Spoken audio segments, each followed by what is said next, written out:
Hey, Mahnamed Membestek here, and welcome to this week's episode of Webflow Weekly. In this video, we are going to be looking at a tool that will add just a little bit more professionalism to your Webflow freelance design career. So if you've ever had to work with clients and had to gather a lot of feedback on certain Webflow elements or website elements, then you know how complicated that can get really fast. So the tool that we're looking at is HuddleKit, and this is a visually annotating tool for website feedback. Plain and simple. So in this video, we are going to be going through a few features for the freelance side as well as how it looks like on the client side. And then we're also going to see what the difference is between using this tool and just using Webflow's native commenting feature. All right, so I've already created an account, and what you'll immediately see is your dashboard as a freelancer or a developer. And from here, you can add or create a project. So you can either add a website, media, or web app, and I'm guessing these are things that you'd sync on with the client. So in this case, we're just going to be adding a website because that is what I would gather feedback on the most. And all right, so I've created a project, and what I can see from here is, okay, so we're currently in the commenting section of the tool. So I can leave comments, I guess, for clients on certain areas of a build, I guess, to explain it further. And then what really popped out for me for this tool, though, was their canvas view. So their canvas view gives you the ability to scroll on different breakpoints at the same time and look at how different layouts shift when it comes to different breakpoints. Yes, Webflow does have that feature already here, but I have to toggle between different breakpoints and I can't see them visually all at the same time next to each other. So yeah, HuddleKit does give me that little bit of advantage already, and I can scroll at the same time, which is pretty cool. Okay, so besides that, we also have getting out of canvas view, we have a normal browse view, which allows you to switch between breakpoints. Okay, we already went through the commenting one, and then we also have the inspect view. So for the inspect view, I'm assuming it's to click on certain elements and view their CSS or their styles. Okay, so I can see that the heading has this size as well as the colors. Okay, pretty handy. I'm not sure where that would come in hand for me. Oh, yeah. Okay, so we have the browse tool, the commenting tool, and then we have the inspect tool.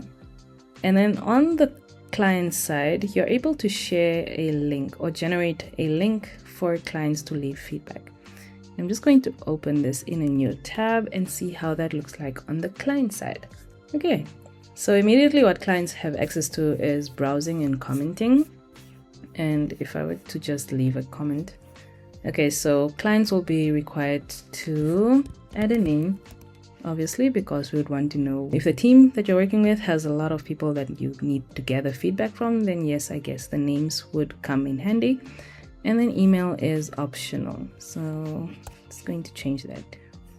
Okay, so I can leave comments as a client. And then I can browse. I can also switch between different breakpoints. And I think I can also add screenshots. So I can also add screenshots of certain areas or layouts. Can I? Or download them, I guess. Okay, so that is on the client side.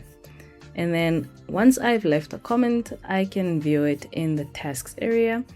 And then on the freelancer side, if a client has left a comment, I can also view that in the task side and then navigate it around or move it around as soon as I have started working on it, or I'm reviewing it, or I've completed it, which is pretty cool.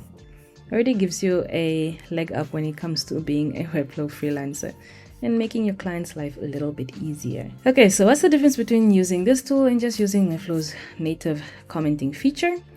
So for Webflow's commenting feature, I've worked with it before on major builds when it comes to working with clients, and the comments can pile up quite a bit. And all the comments will be in this panel, and they'll all be broken down, or I think they'll be broken down into different pages. So if I'm on the home page, then I'll see all the comments on the home page. If I'm on the tasks page, for example, I'll see comments on that page. specifically.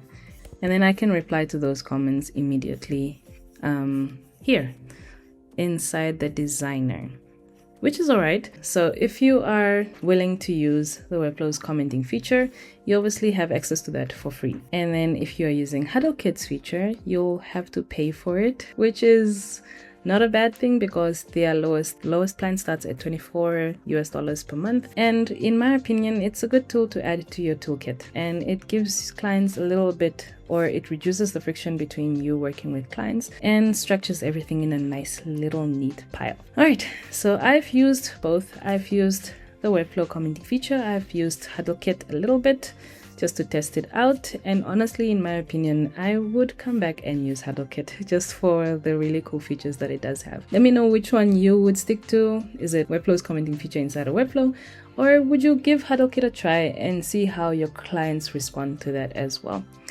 All right, I'll see you in the next video, and I hope you have a great day. Bye.